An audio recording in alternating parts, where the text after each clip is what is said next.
con el abogado Andrés Nobel. Él es consultor y analista.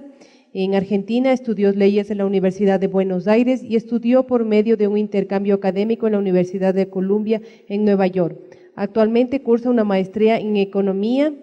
y Leyes en la Universidad de Itela, con enfoque en Derecho Fiscal y Política Pública. El día de hoy nos va a presentar el tema las afectaciones que tiene para una economía nacional, mercados y productividad, la fuga de capitales hacia paraísos fiscales. Abogado, muy buenos días, le escuchamos. Bueno, buenas tardes. Mi nombre es Andrés Nobel, yo soy abogado y trabajo para la organización Tax Justice Network y trabajo específicamente en el tema de paraísos fiscales. Y la idea de la presentación es hablar de los paraísos fiscales, los flujos financieros ilícitos y cómo es que los paraísos fiscales ayudan o facilitan el tema de los flujos financieros ilícitos. En primer punto me parece importante señalar cuáles son los flujos financieros ilícitos o a qué se entiende por esto. Y uno puede pensar en dos cuestiones, desde lo que es ilegal a lo que es ilícito o ilegítimo. El caso más obvio, que es el que se ve en el número 4 ahí arriba a la derecha, es, por ejemplo, el lavado de dinero, donde claramente es ilegal y donde la transacción en sí es ilícita o inmoral o ilegítima. Pero después hay otros muchos casos que también implican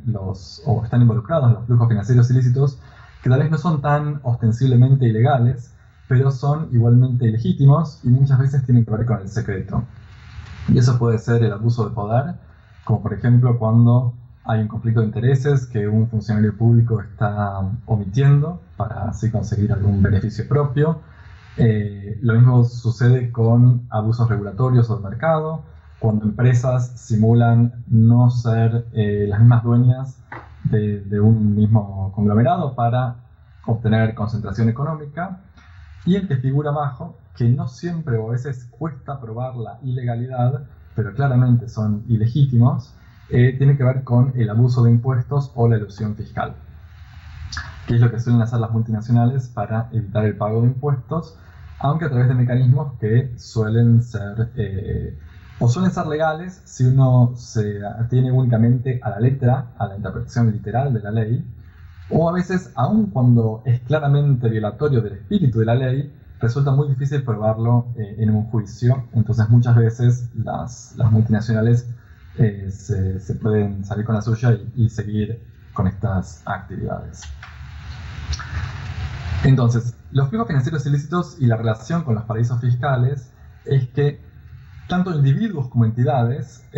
obtienen dinero, ya sea que puede tener un origen legal, como la ganancia corporativa, o un origen ilegal, como es el origen del soborno, el narcotráfico o el terrorismo,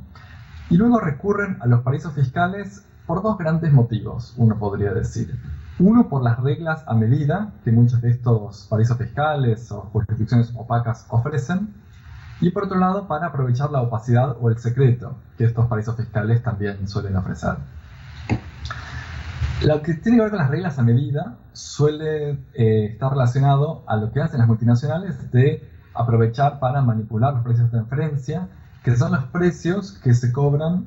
de las transacciones intragrupo económico. O sea, todas las transacciones que hay entre subsidiarias de un mismo grupo económico y no aquellas transacciones que hace un grupo multinacional con cualquier empresa independiente no relacionada.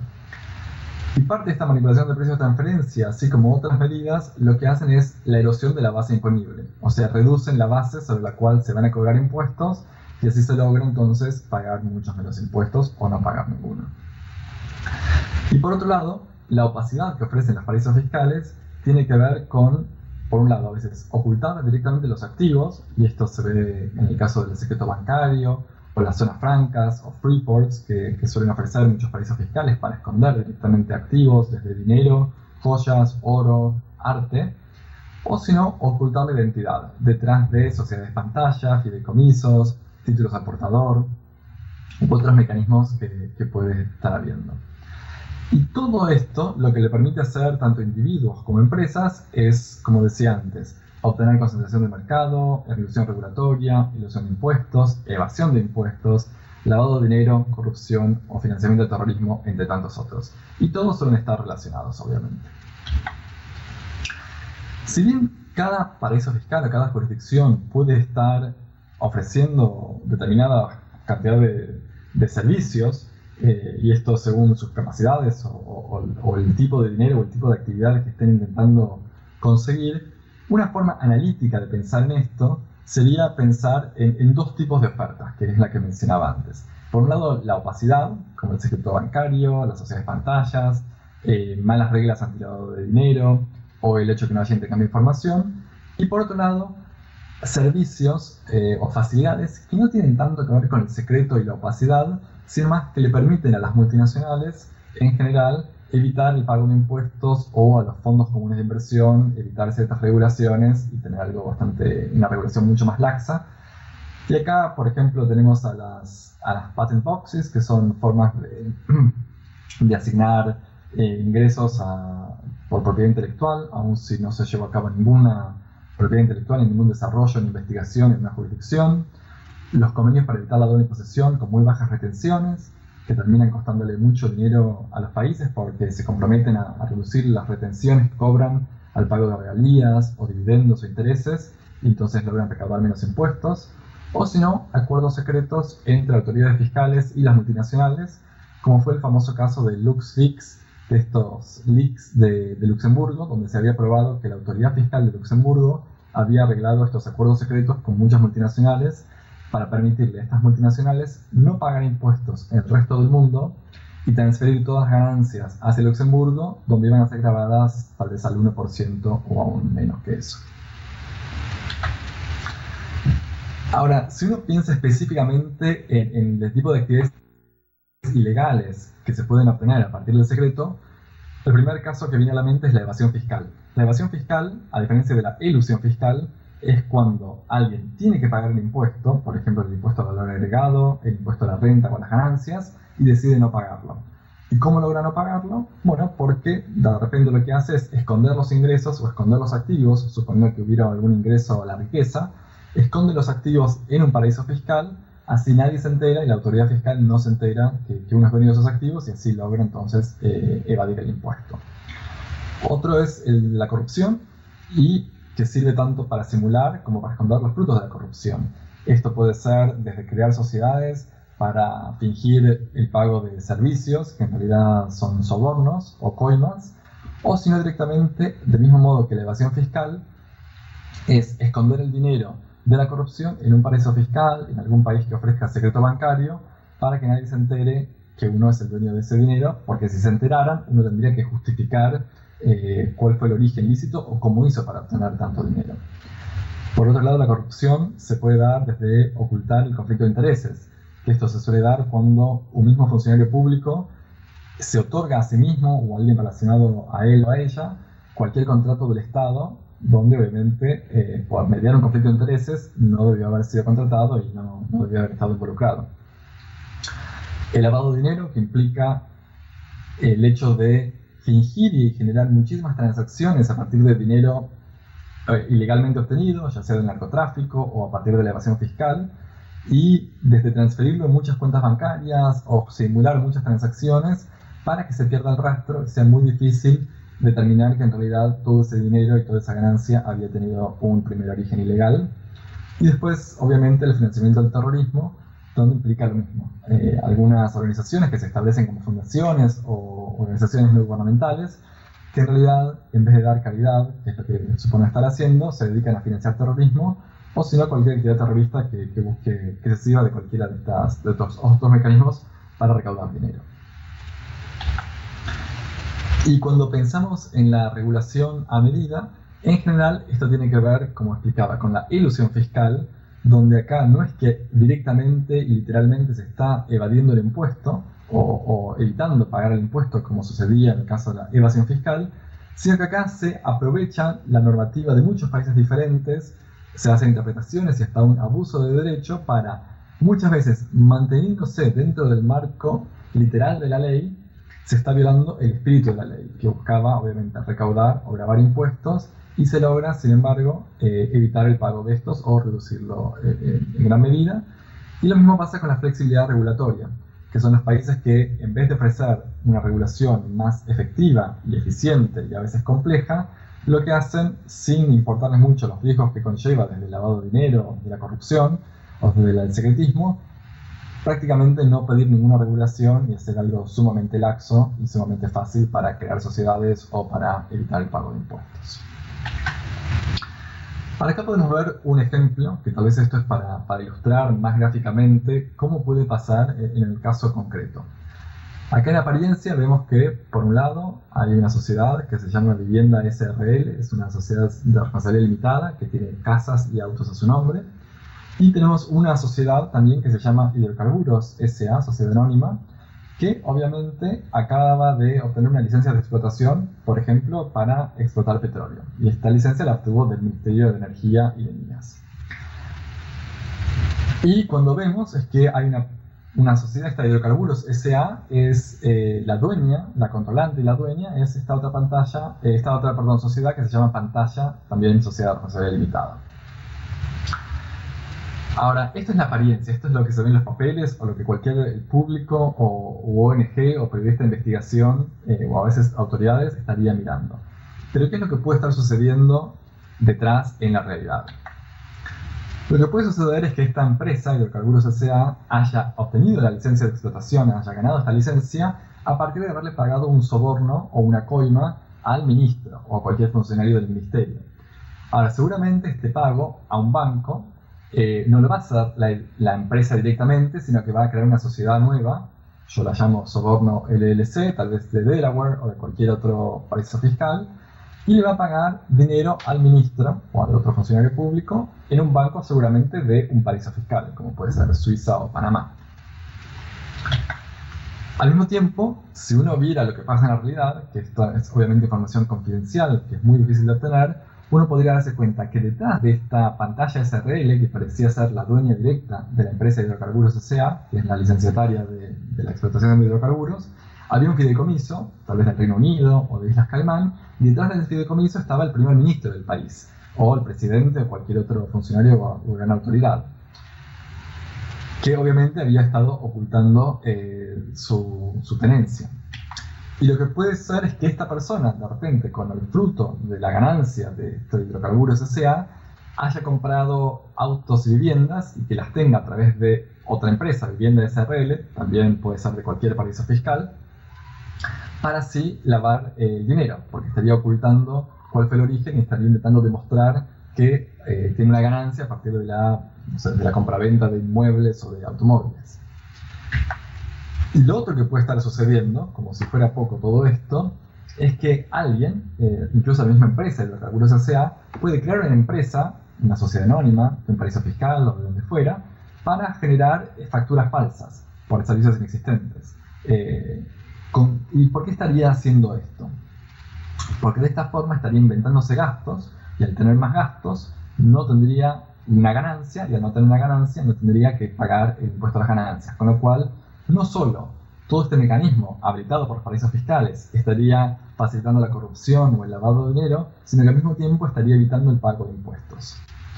Y lo otro que se puede ver, que es lo que se ve ahí cuando dice propiedad intelectual de Holanda, una financiera en Luxemburgo o una empresa de seguros en Suiza, es que esta misma empresa, Hidrocarburos S.A., puede ser parte de un grupo económico que tenga subsidiarias en otras partes del mundo. Por ejemplo, como decía, donde la propiedad intelectual está registrada en Holanda y donde obtenga servicios financieros de Luxemburgo y servicios de seguro desde Suiza. Y así uno podría manipular los precios de transferencia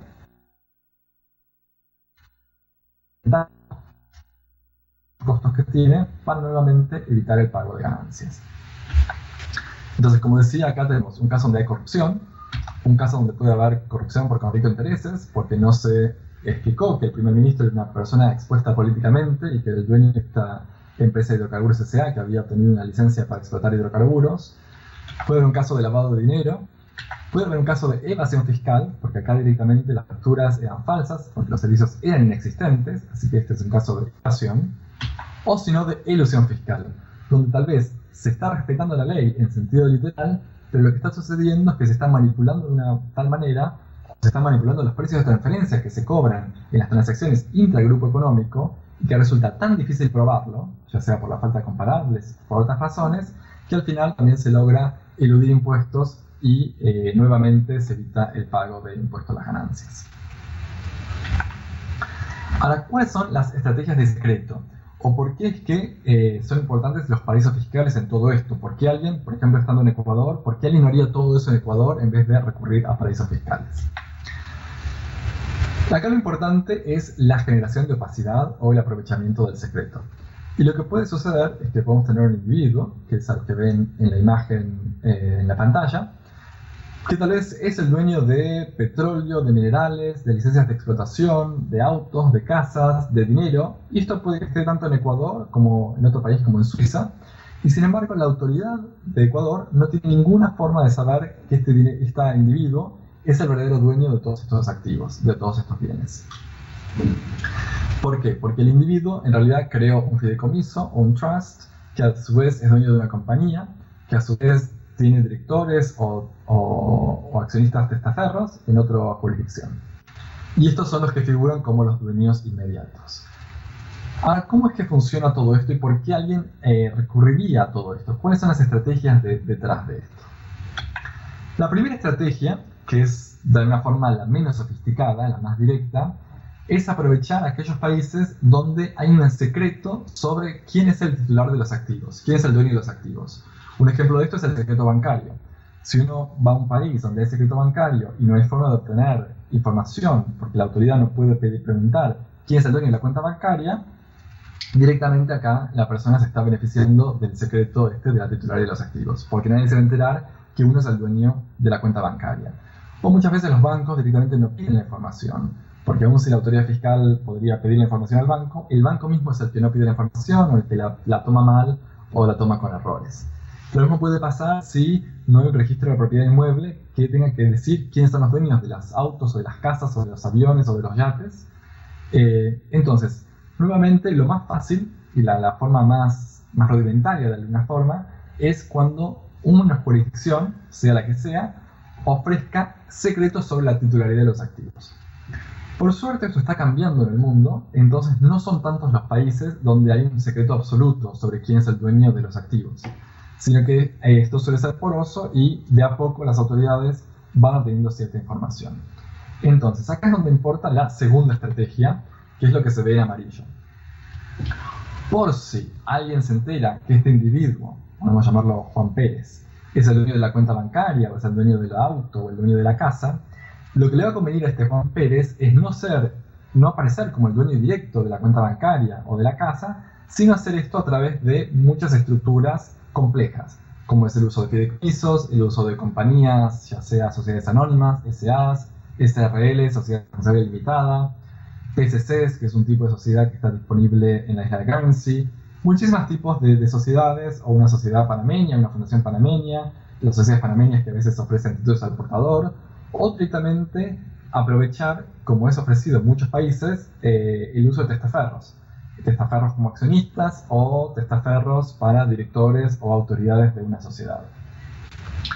De este motivo, o de esta forma, aun si la autoridad fiscal se entera que hay una cuenta bancaria que está involucrada en una actividad ilegal, lo único que se enteraría es que esa cuenta bancaria está a nombre de un director nominal, que es un testaferro, puede ser un abogado cualquiera, o que está a nombre de una compañía, pero nunca se enteraría quién está detrás de esa compañía. Lo que se llama el beneficiario final, que en nuestro caso sería Juan Pérez, que detrás de toda la cadena de entidades, finalmente está él como el verdadero dueño o controlante.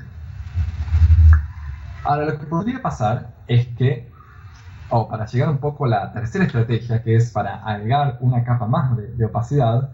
es que de vuelta, pensándolo en Ecuador nada más, uno podría decir, bueno, Juan Pérez es el dueño de la casa, es el dueño del auto, es el dueño de la licencia de explotación, y todo esto lo hace en Ecuador. Y tal vez está aprovechando que en Ecuador no hay ninguna forma de pedir información sobre esto. O tal vez, como decía, tal vez aprovecha incluso la segunda estrategia. Entonces crea un fideicomiso en el Ecuador, crea una sociedad anónima en Ecuador, una SRL en Ecuador, o contrata a algún abogado testaferro en Ecuador. Pero una estrategia mejor aún todavía, para quien quiere mantenerse en la opacidad, es hacer eso, pero desde muchas jurisdicciones diferentes y aprovechando las leyes de muchos países fiscales, donde suelen tener un tipo de sociedad mucho más compleja y mucho más opaca que las disponibles en otros países. ¿Y por qué hacen esto? Porque aún si la autoridad de Ecuador se entera que hay una cuenta bancaria en Suiza que está a nombre de una sociedad en Bahamas, lo que va a tener que hacer Ecuador no es que va a poder ir a Bahamas directamente para averiguar quién es el dueño de la sociedad. Ecuador va a tener que asegurarse que haya mecanismos para intercambiar información con Bahamas, o con la isla de Jersey, o con Luxemburgo, o con Suiza. Con lo cual se va a dificultar muchísimo a la autoridad de Ecuador saber quién realmente está detrás de todo este enorme y complejo sistema de opacidad, porque muchas veces tal vez no pueda obtener la información, porque si no tiene un acuerdo de intercambio de información, ni siquiera va a poder ir hacia Bahamas a preguntarle a la autoridad de Bahamas a ver quién era el dueño de la compañía. Y aún si tiene el acuerdo, lo que puede pasar es que tal vez la autoridad de Bahamas no tenga autoridad para pedir la información, o directamente que en Bahamas no se obtenga esta información. Y así entonces es como se pueden aprovechar los paraísos fiscales desde el lado de la opacidad para llevar a cabo cualquiera de las actividades ilegales o ilegítimas que estaba describiendo antes. Ahora bien, desde el lado de la regulación a medida, que tiene que ver con la ilusión fiscal, esto ya es mucho más complejo, y acá se da el famoso caso, que no sé si conocen, del Double Irish Dutch Sandwich, o el doble irlandés, o sándwich doble irlandés y holandés, que es, por ejemplo, la estrategia mediante la cual muchas empresas multinacionales, especialmente en tecnología, como el caso de Google, de Apple, de Facebook, es que logran no pagar impuestos en muchos países. Y no es que evaden impuestos, que sería directamente esconder su ganancia o evitar pagarla, sino que recurren a estas estrategias que suelen ser muy complejas y que involucran las leyes fiscales de muchos países diferentes para llevar a cabo su estrategia y su propósito de no pagar impuestos. Y en este caso, muy resumidamente, lo que se hace es aprovechar los impuestos muy bajos que hay en Bermuda, que tal vez son impuestos cero, no el impuesto a la renta, pero aprovechar las reglas de residencia fiscal de Irlanda, aprovechar los tipos de sociedades y los tratados para evitar la doble imposición en Holanda, aprovechar reglas fiscales de clasificación societaria y fiscal de las sociedades en Estados Unidos, o las formas de cómo hacer o llevar a cabo la facturación de actividades que se pueden llevar en el Reino Unido. Obviamente esto es muy complejo, hay mucha información en Internet, pero este es un ejemplo de cómo muchas jurisdicciones juntas se pueden generar estas situaciones de arbitraje para permitirle a multinacionales abusar de las leyes y evitar el pago de impuestos en otras jurisdicciones. Ahora, la gran pregunta es, ¿cuáles son estos paraísos fiscales y qué hacer al respecto? Para eso es que mi organización, Tax Justice Network, o la Red de Justicia Fiscal, lo que hace es preparar el Índice de Secreto Financiero, o el Financial Secrecy Index en inglés. Y este índice lo que hace es, por un lado, es un ranking de más de 100 jurisdicciones. Este año esto se publica cada 2 años, la última publicación es del 2015, y para fines de este año vamos a publicar la próxima edición. Y por un lado es un ranking de más de 100 jurisdicciones, como decía, pero al mismo tiempo tenemos informes completos con las fuentes y los detalles para cada una de las jurisdicciones, y toda esta información está pública en Internet para cada una de las 100 jurisdicciones que nosotros evaluamos, para ver cómo son los registros públicos de las sociedades, para ver cómo es el secreto bancario, para ver cuánto respetan las obligaciones antilavado de dinero, etc. Ahora, ¿por qué el índice? El objetivo principal es apuntar las cuestiones relevantes. No solo fijarnos en aquellas jurisdicciones que tienen bajos impuestos o donde hay incumplimiento con estándares de la OCDE, de la OCDE, que suelen ser estándares muy débiles, sino nos fijamos principalmente en el tema de la opacidad. Y lo importante de esto es identificar los verdaderos responsables. Esto es, la mayoría de las listas de paraísos fiscales suelen apuntar únicamente contra islas del Caribe. Nosotros, en cambio, demostramos como muchos países de la OCDE, de la OCDE, especialmente los principales países del mundo, como Estados Unidos, Reino Unido, Suiza, son también los principales paraísos fiscales y las principales, o como llamamos nosotros, jurisdicciones opacas. Y al ser un índice objetivo y verificable, porque nosotros presentamos la fuente de información para cada dato, es objetivo, y así evitamos la presión política a la que suelen estar sujetas la mayoría de las listas de paraísos fiscales. Y en realidad nosotros no somos una lista de paraísos fiscales, el índice no es una lista de paraísos fiscales, sino que intenta, con una cuestión de monitoreo, ubica a cada una de las 100 jurisdicciones en el espectro entre transparencia total y opacidad total. Porque todas las jurisdicciones, aún escandinavas, como Dinamarca o Suecia o Noruega, aún ellas se ubican también en algún lado de este espectro y también tienen cuestiones por mejorar, ni que hablar jurisdicciones como Panamá, Islas Caimán, Islas Vírgenes Británicas o, uno de los peores casos, Suiza o Estados Unidos. La estructura del índice y lo novedoso que tiene es que no solo analizamos, especialmente los abogados que somos parte del equipo, el marco legal de opacidad que ofrece cada jurisdicción, sino que esto se combina con lo que llamamos nosotros el peso global que tiene cada jurisdicción en los servicios financieros para no residentes. De alguna forma esto sería cuán importante es el centro financiero de cada jurisdicción. ¿Y por qué hacemos esto? Porque entendemos que acá damos el ejemplo con dos baldes, ambos con bastante dinero, pero uno es un balde muy chico, muy pequeño, y el otro es un balde muy grande. Lo que suelen hacer las listas de paraísos fiscales es apuntar a los baldes muy pequeños y dicen, miren el agujero ese grande, miren la laguna legal que tiene, miren los mecanismos de opacidad disponibles en esta jurisdicción. Y si bien esos mecanismos de opacidad o estas ofertas de opacidad puede ser muy mala o muy grande, la realidad es que al ser un centro financiero tan chico, o tal vez ni sin ser un centro financiero, es muy poco el dinero que va por ahí o que se está utilizando. Mientras que el caso contrario, donde los grandes centros financieros internacionales de Europa o de Estados Unidos o de Asia, aun si las lagunas legales o si los mecanismos de opacidad no son tan terribles como por ejemplo los de Vanuatu o Samoa, sin embargo, dando enorme importancia al centro financiero, tienen una enorme consecuencia global. O sea, el dinero que de alguna forma, o los flujos financieros ilícitos que se originan por sus pequeñas lagunas legales, al ser centros financieros tan importantes, las consecuencias globales son mucho mayores. Y esto se puede ver a nivel de números. Estos son los resultados del índice para el 2015, si uno se fija el top 10, las peores jurisdicciones en el ranking. Si uno solo se fijara en el puntaje de opacidad, que es la columna roja del medio, lo que suelen hacer las típicas listas de paraísos fiscales, uno únicamente estaría acusando a Vanuatu, Samoa, Liberia, Santa Lucía, Brunei, Antigua, el Líbano. Ahora, cuando uno se fija en lo que figura abajo, que es la suma esta del peso global que tienen, o de alguna forma cuán importante es el centro financiero, a nivel global, uno ve que es menos del 0,5%.